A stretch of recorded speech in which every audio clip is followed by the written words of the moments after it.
السلام علیکم ورحمۃ اللہ وبرکاتہ۔ معزز ناظرین کرام، ایک صاحب نے سوال کیا ہے کہ کرسی پر نماز پڑھنا کیسا ہے؟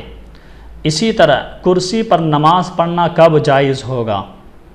تو اس کا جواب یہ ہے کہ جو شخص بیٹھ کر نماز پڑھنے پر قادر نہ ہو یا پاؤں میں تکلیف ہو اور کسی طرح پر بھی بیٹھ کر نماز پڑھنے پر قادر نہ ہو، تو ایسے وقت میں اور ایسے شخص کے لیے کرسی پر یا اسٹول پر نماز پڑھنا جائز ہے۔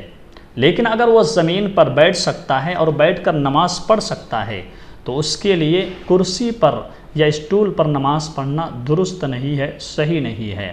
یہ مسئلہ کتاب النوازل جلد 1 صفحہ 595 پر موجود ہے، فتویٰ قاسمیہ اور جلد 9 صفحہ 59 پر موجود ہے۔